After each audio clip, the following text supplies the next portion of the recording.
நந்திக்கடலில் விடுதலை புலிகளை சந்தித்த பொன்சேகாவுக்கு ராஜபக்சக்களால் காத்திருந்த அதிர்ச்சி. ஒரு துண்டு நிலத்தையும் மீள கையளிக்க மாட்டோம், தையிட்டி விஹாராதிபதியின் கருத்தால் சர்ச்சை. கடற்றொழில் அமைச்சருக்கு எதிராக போராட்டம் வெடிக்கும், விடுக்கப்பட்ட எச்சரிக்கை. வெளிநாட்டு சுற்றுலா பயணிகளுக்கு வாகனங்களை வாடகைக்கு வழங்குவோர் அவதானம், போலீசார் விடுத்துள்ள கடும் எச்சரிக்கை. யாழ்ப்பாண பல்கலைக்கழகம் 3 பயங்கரவாத தடை சட்டத்திற்கு எதிராக பல்கலைக்கழக சமூகத்தினரால் கையெழுத்து போராட்டம். எம்பிக்களின் சம்பளம் மற்றும் கொடுப்பனவு விவரங்களை வெளியிட்டார் பிரதமர். இந்திய பிரதமர் நரேந்திர மோடியை சந்தித்தார் ஜனாதிபதி அனுரகுமார திசாநாயக்க. புறத்திடுவை ஆனந்த தேரரிடம் ஜனாதிபதி அனுர என்ன பேசினார்? தேரர் உடைத்த ரகசியங்கள். இலங்கையில் இடம்பெற்ற உள்நாட்டு யுத்தத்தின் போது மஹிந்த ராஜபக்ச, கோட்டபய ராஜபக்ச மற்றும் கருணாகுட உள்ளிட்ட மூத்த தலைவர்கள் 2008 ஆண்டு ராணுவ நடவடிக்கைகளை சீர்குலைக்க முயன்றதாக இலங்கையின் முன்னாள் ராணுவ தளபதி ஃபீல்டு மார்ஷல் சரத் பொன்சேகா குற்றம் சுமத்தியுள்ளார். ஜனவரி 2028 இடம்பெற்ற பாதுகாப்பு கூட்டத்தில் ராஜபக்சக்கள் தனது சொந்த போர்க்கால உத்திக்கு முரணான ஒரு திட்டத்தை முன்வைத்ததாக பொன்சேகா கூறியுள்ளார். பொன்சேகாவின் கூற்றுப்படி அவர் குறிப்பிடும் ஒரு காணொலியில் இடம்பெற்ற அழைப்பு பாதுகாப்பு செயலாளரிடமிருந்து சவேந்திர சில்வாக்கு வந்தது என்றும் அவர் அதன் விடயங்கள் வெளிப்படுத்தப்பட வேண்டும் என்றும் கூறியுள்ளார். இது தொடர்பில் கருத்து வெளியிட்டவர், அந்த நேரத்தில் அவர் வெளியோயாவில் 4 திசைகளில் இருந்தும் விடுதலை புலிகளின் படைகளை சுற்றி படைகளை நிறுத்தியிருந்தோம். இருப்பினும் மூவரும் தனது திட்டம் பயனற்றது என்றும் மோதலை நீடிப்பது எனவும் வலியுறுத்தினர். பல பக்கங்களில் இருந்து எதிரியை சுற்றி வளைப்பது உயிரிழப்புகளை அதிகரிக்கும் என்று வாதிட்டனர். அதற்கு பதிலாக அவர்களின் வவுனியாவிலிருந்து முல்லைத்தீவிற்கு நேரடி முன்னேற்றத்தையும் போரை விரைவாக முடிவுக்கு கொண்டுவரும் என்றும் கூறினர். இது தன்னை ஊக்கப்படுத்தவும் ராணுவ பிரச்சாரத்தை தடம் புரளவும் ஒரு பரந்த முயற்சியின் ஒரு பகுதி. பின்னர் அவர் போர் முடிவடைவதற்கு முந்தைய நாள் சீனாவில் இருந்த போதிலும் பாதுகாப்பான தகவல் தொடர்புகளை பயன்படுத்தி கொழும்புக்கு உத்தரவுகளை பிறப்பித்தார். இருப்பினும் அன்று காலை நடந்த ஒரு முக்கிய கலந்துரையாடல் குறித்து தனக்கு தெரிவிக்கப்படவில்லை. மேலும் பாதுகாப்பு செயலாளர் நேரடியாக பேசியதாக கூறப்படுகிறது. இந்த கலந்துரையாடலில் ICRC பணிக்குழு, சர்வதேச மன்னிப்பு சபை பிரதிநிதிகள் மற்றும் மற்றொரு அமைப்பின் உறுப்பினர்கள் ஈடுபட்டதாக கூறப்படுகிறது. பின்னர் பசில் ராஜபக்ச, மஹிந்த ராஜபக்ச மற்றும் கோட்டபய ராஜபக்ச ஆகியோர் விடுதலை புலிகள் அமைப்பில் உள்ள பிரிவுகளின் தலைவர்கள் உள்ளிட்டவர்களை சரணடைய வாய்ப்பு வழங்குவது குறித்து விவாதித்துள்ளனர். இது அவரது வெளிப்படையான உத்தரவுகளுக்கு எதிரானது. விடுதலை புலிகள் அமைப்பு முழுமையாக தோற்கடிக்கப்பட வேண்டும். பின்னணி ஒப்பந்தங்களோ தப்பிச் செல்லும் வழிகளோ இருக்கக்கூடாது என்று அவர் வலியுறுத்தினார். மே 16 முல்லைத்தீவின் வடபகுதியில் முள்ளிவாய்க்கால் மற்றும் நந்திக்கடல் குளப்பகுதியில் 400 மீட்டர் பரப்பளவில் விடுதலை புலிகள் அமைப்பினர் சிக்கியிருந்தனர். இத்தகைய சூழ்நிலையிலும் விடுதலை புலிகள் அமைப்பு ராணுவத்திடம் நேரடியாக சரணடைய மறுத்ததால் 3ஆம் தரப்பிடம் சரணடைய அனுமதிக்கும் வகையில் ராஜபக்சக்கள் பேச்சுவார்த்தை நடத்தினர். அதன்படி விடுதலை புலிகளின் முக்கிய தலைவர்களின் உயிர்களை காப்பாற்ற தயார் நிலையில் அவர்கள் இருந்தனர். அது 2009 மே 17 அன்று ராஜபக்சக்களின் மனதில் விதைக்கப்பட்ட விச விதை என அவர் குறிப்பிட்டார். அந்த திட்டம் வெற்றி அடைந்திருந்தால் விடுதலை புலிகளின் அமைப்பின் தலைவர் வேலுப்பிள்ளை பிரபாகரன், பொட்டம்மான் சூசை, அவரது மனைவி தளபதி திலீபன், ரமேஷ் உள்ளிட்ட பலர் இன்றும் உயிருடன் இருந்திருப்பார்கள். 2009 மே 17 மஹிந்த ராஜபக்சர்கள் அவர்களின் உயிரை காப்பாற்ற முயன்றார் என பொதுமக்கள் அறிந்திருக்க வேண்டும். வெள்ளைக்கொடி சரணடைவு சம்பவம் குறித்த பிரபலமான கதை போக்கை சில ஊடகத்தினர் உருவாக்கினர். அவர் சரணடைய வந்த விடுதலை புலிகள் உறுப்பினர்கள் மீது துப்பாக்கிச்சூடு நடத்த உத்தரவிட்டனர். வெள்ளைக்கொடி சரணடைவு கதை முழுமையாக உருவாக்கப்பட்ட ஒன்று. உண்மையில் நடந்ததை முற்றிலும் மாற்றி தமக்கு எதிராக பயன்படுத்தப்பட்டது என பொன்சேகா தெரிவித்துள்ளார். சட்டவிரோத தையிட்டி விஹாரைக்கு அடாத்தாக கையப்படுத்தப்பட்டுள்ள காணிகளில் ஒரு துண்டு நிலத்தையும் மீள காணி உரிமையாளர்களுக்கு கையளிக்க மாட்டேன் என விஹாராதிபதி ஜிந்தோட்டே நந்தாராம தேரர் திட்டவட்டமாக தெரிவித்துள்ளார் என செய்திகள் வெளியாகியுள்ளன. பௌத்த சாசன அமைச்சின் பிரதிநிதிகள், தையிட்டி விஹாராதிபதி அரசு அதிகாரிகள் உள்ளிட்டவர்கள் கொழும்பில் நேற்றைய தினம் கூடி கலந்துரையாடிய போதே விஹாராதிபதி விஹாரைக்கென அறிக்கைப்படுத்தப்பட்ட காணியிலிருந்து சிறு துண்டு நிலத்தையும் விடுவிக்க முடியாது என திட்டவட்டமாக கூறியுள்ளதாக தெரிவிக்கப்படுகிறது. அதனால் கூட்டம் நீண்ட இழுபறியுடன் எவ்வித முடிவுகள் எடுக்கப்படாமல் முடிவுறுத்தப்பட்டுள்ளது என தெரிவிக்கப்படுகிறது. அந்த கூட்டம் மிக விரைவில் கூட இருப்பதாக அறிய முடிகிறது. தையிட்டி விஹாரைக்கென 19 பேரின் காணிகள் அடாத்தாக கையப்படுத்தப்பட்டுள்ளது. தங்கள் காணிகளின் உறுதிகளை விஹாரை பிரச்சனையை தீர்த்து வைக்கிறோம் என வரும் சகல தரப்பினருக்கும் வழங்கி வருகின்றோம். அந்த வகையில் விஹாரை பிரச்சனையை தீர்ப்பதற்கு அரசாங்கத்தினால் அமைக்கப்பட்டு குழுவிடம் எங்கள் காணி உறுதியை வழங்கியுள்ளோம். ஆனால் விஹாரை பிரச்சனையை தீர்ப்பதாக கூறி அவர்கள் இதுவரை பல்வேறு மட்ட கலந்துரையாடல்களை மேற்கொண்டுள்ளனர். அந்த கலந்துரையாடல் அவற்றுக்கும் எம்மை அழைக்கவில்லை. விஹாராதிபதி நீதிபதியை மாத்திரம் அழைத்து கலந்துரையாடுகின்றனர். இது ஒரு பக்க சார்பான நடவடிக்கை என்பது அப்பட்டமானது. யாழ்ப்பாணத்தில் உள்ள தையிட்டி பிஹாரை பிரச்சனையை தீர்ப்பதாக கொழும்பில் கூடி கலந்துரையாடுகின்றனர். அங்கு என்ன விடயம் கலந்துரையாடப்பட்டது என்பது தொடர்பில் எமக்கோ ஊடகங்களுக்கோ அவரும் தெரிவிப்பதில்லை. யாழ்ப்பாணத்திலிருந்து மாவட்ட செயலர், தெல்லிப்பளை பிரதேச செயலர், தையிட்டி பிஹாராதிபதி ஆகியோரை கொழும்புக்கு அழைத்து கலந்துரையாடுகின்றனர். கலந்துரையாடலுக்கு சென்ற மாவட்ட செயலரோ கலந்துரையாடலை நடாத்தியவர்களோ கூட்டத்தில் கலந்துரையாடிய விடயம் தொடர்பில் வெளியே சொல்லாது ரகசியமாகவே கலந்துரையாடுகின்றனர். இவர்கள் இவ்வாறு ரகசியமாக கலந்துரையாடி தாமே தீர்மானங்களை எடுத்த பின்னர் அதனை எங்கள் மீது திணிக்கப் போகின்றார்களோ என்ற அச்சம் எமக்கு ஏற்பட்டுள்ளது என தெரிவித்தனர். தையிட்டி பிஹாரைக்காக அடாத்தாக கையப்பட்டுள்ள காணிகளை கட்டம் கட்டமாக விடுவிப்பதாகவும் அதற்கு முதல் கட்டமாக ஒரு தொகுதி காணியை விடுவிக்கும் முகமாக பிஹாரை சுற்றியுள்ள பகுதியை கையப்படுத்தி அமைக்கப்பட்டுள்ள வேலையை பின்னகர்த்த தெல்லிப்பளை பிரதேச செயலகத்திற்கு நிதி ஒதுக்கப்பட்டதாக கடந்த ஆண்டு டிசம்பர் மாதம் செய்திகள் வெளியாகி இருந்தன. அது தவறான செய்தி எனவும் வேலையை பின்னகர்த்துவதற்கென தெல்லிப்பளை பிரதேச செயலகத்திற்கு எவ்வித நிதியும் ஒதுக்கவில்லை என பிரதேச செயலகம் தெரிவித்துள்ளது.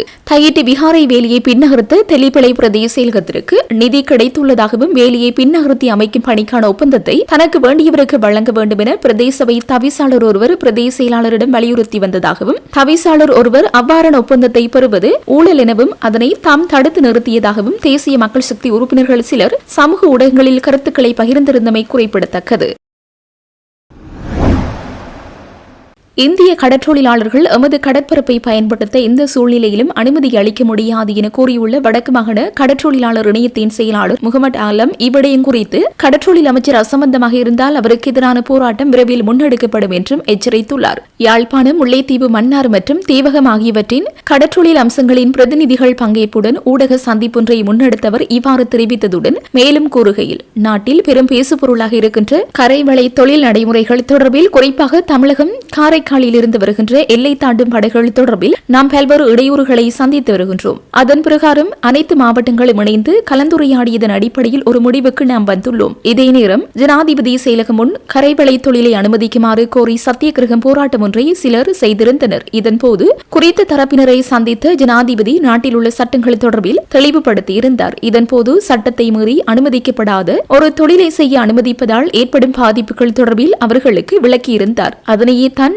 நாங்களும் கூறுகின்றோம். எந்த தொழில்முறைகள் அரசால் தடுக்கப்படுகின்றதோ அந்த தொழில்முறைகள் முற்றாக நிறுத்தப்பட வேண்டும் என்று ஏனையவர்களுக்கு பாதகமாக இருக்கும் என்பதை அறிந்துதான் கோரிக்கைக்கு இணங்க அரசு இதை சட்டமாக்கி இருக்கின்றது. ஒரு சிலரின் தேவைக்காக அவர்களின் வாழ்வாதாரம் பாதிக்கப்படுகின்றது என்பதற்காகவும் எந்த தடை செய்யும் தொழில்முறையும் ஏற்றுக்கொள்ள நாங்கள் இணங்கவில்லை என்றார். இலங்கை ஒரு முக்கிய சுற்றுலா இலக்காக தேர்ந்தெடுக்கப்படும் நிலையில் நாட்டிற்கு வருகை தரும் வெளிநாட்டு சுற்றுலா பயணிகளின் பாதுகாப்பை உறுதி செய்வதற்கு இலங்கை போலீஸ் தேவையான நடவடிக்கைகளை மேற்கொண்டு வருகின்றது. இலங்கைக்கு வருகை தரும் வெளிநாட்டவர்கள் பல சந்தர்ப்பங்களில் நாட்டின் உள்நாட்டு பயணங்களுக்கு இங்குள்ள வாடகை வாகனங்களை பயன்படுத்துகின்றனர். எனினும் சில வாடகை வாகன வழங்குநர்கள் செல்லுபடியாகும் சாரதி அனுமதி பத்திரம் இல்லாத வெளிநாட்டவர்களுக்கு கார்கள், முச்சக்கர வண்டிகள் மற்றும் மோட்டார் சைக்கிள்களை வாடகைக்கு அல்லது குத்தகைக்கு வழங்கி வருகின்றனர். இதனால் பல்வேறு வீதி விபத்துக்கள் பெற்றுள்ளன. எனவே இந்த விடயத்தில் இலங்கை போலீசார் கவனம் செலுத்தியுள்ளனர். 2025 ஆண்டில் வெளிநாட்டு சுற்றுலா பயணிகள் இலங்கையில் வாகனங்கள் செலுத்தும் போது இடம்பெற்ற விபத்துக்கள் காரணமாக 5 வெளிநாட்டவர்கள் உயிரிழந்துள்ளனர். மேலும் 7 நபர்கள் படுகாயமடைந்துள்ளனர். விபத்துக்களில் 78 நபர்களுக்கு சிறிய காயங்களுடன் கூடிய விபத்துக்கள் மற்றும் 6 வாகனங்களுக்கும் சேதம் ஏற்பட்டுள்ளதாக போலீஸ் நிலையங்களில் பதிவாகியுள்ளன. ஓட்டுநர்களும் வாகன உரிமையாளர்களும் மோட்டார் வாகன சட்டத்தை மீறி செயல்பட்டதுதான் விபத்துக்கான காரணமாக காணப்படுகிறது. எனவே சுற்றுலாத்துறையில் ஈடுபட்டுள்ள வணிகர்கள் மற்றும் சம்பந்தப்பட்ட நபர்கள் பொறுப்பற்ற முறையில் செயற்பட்டால் அவர்களுக்கு எதிராக இலங்கை போலீசாரால் சட்ட நடவடிக்கை எடுக்கப்படும். வாகனங்களை இயக்குவதற்கு முன்னர் ஓட்டுநர்கள் தங்களது சாரதி அனுமதி பத்திரம், காப்புறுதி சான்றிதழ், புகை வெளியீட்டு சான்றிதழ் மற்றும் தகுதி சான்றிதழ் ஆகியவை செல்லுபடியாக உள்ளவையா என்பதை உறுதி செய்ய வேண்டும். மேலும் வாகனத்தின் இயந்திர நிலைமையினையும் பரிசோதிக்க வேண்டும். மோட்டார் வாகன சட்டத்தின்படி வாகனங்களை செலுத்தும் ஒவ்வொரு தருணத்திலும் ஓட்டுநர்களின் செல்லுபடியாகும் சாரதி அனுமதி பத்திரங்கள் இருத்தல் வேண்டும். போலீஸ் அதிகாரி கோரும் போது சாரதி அனுமதி பத்திரத்தை கட்டாயம் காண்பித்தல் வேண்டும். மோட்டார் வாகன சட்டத்தின் 123 பிரிவின்படி சாரதி அனுமதி பத்திரம் இல்லாமல் எந்த ஒரு வாகனத்தையும் இயக்க முடியாது. சாரதி அனுமதி பத்திரமின்றி வாகனத்தை செலுத்துவது அபராதத்திற்குட்பட்ட குற்றமாகும். மேலும் அனுமதி பத்திரமின்றி வாகனங்கள் செலுத்தும் போது உயிரிழப்பு அல்லது காயம் ஏற்படுத்தினால் அபராதத்திற்கு மேலாக குற்றவியல் சட்டத்தின் கீழும் வழக்கு தொடரப்படலாம். செல்லுபடியாகும் சாரதி அனுமதி பத்திரம் இல்லாத நபரை ஓட்டுநராக நியமித்தாலோ, குறைந்த வயதுடைய வாகனம் ஓட்ட அனுமதித்தாலோ ஓட்டுநருக்கு, வாகன உரிமையாளருக்கும் மோட்டார் வாகன சட்டத்தின் கீழ் வழக்கு தொடரப்படும். எடுக்கப்படும். வெளிநாட்டவர்கள் விபத்துக்குள்ளாகும் சம்பவங்களை கருத்தில் கொண்டு செல்லுபடியாகும் சாரதி அனுமதி பத்திரமின்றி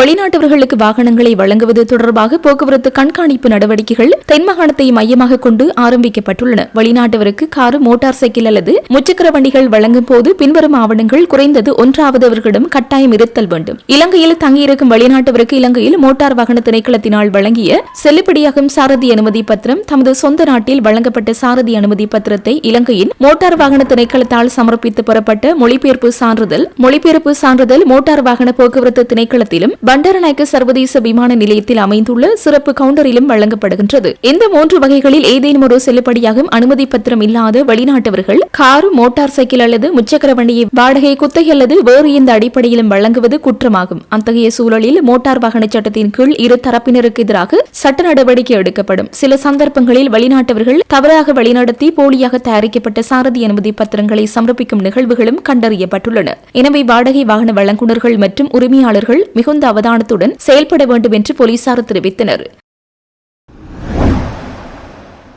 எந்த ஒரு பயங்கரவாத தடைச்சட்டமும் எங்களுக்கு தேவையில்லை, அதை அரசு உடனடியாக ரத்து செய்ய வேண்டும் என வலியுறுத்தி யாழ்ப்பாண பல்கலைக்கழக சமூகத்தின் கையெழுத்து போராட்டம் ஒன்று முன்னெடுக்கப்பட்டுள்ளது. இன்று ஆரம்பிக்கப்பட்ட குறித்த போராட்டம் தொடர்ந்து 4 நாட்களுக்கு முன்னெடுக்கப்பட உள்ளது. பயங்கரவாதத்திலிருந்து அரசை பாதுகாக்கும் சட்டப்பிரவினை மீளப்பெறு என்றும் வலுவில் உள்ள பயங்கரவாத தடைச்சட்டத்தை நீக்கென்றும் வலியுறுத்தி பல்கலைக்கழக ஊழியர் சங்கம், பல்கலைக்கழக ஆசிரியர் சங்கம் மற்றும் பல்கலைக்கழக மாணவர் ஒன்றியம் ஆகியன இணைந்து குறித்த போராட்டத்தை முன்னெடுத்துள்ளனர்.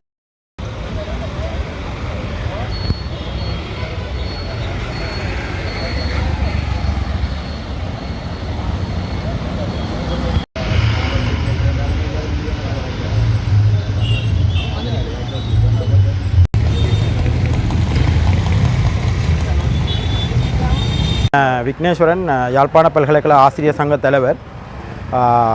இவர் யாழ்ப்பாண பல்கலைக்கழக ஊழியர் சங்க தலைவர்.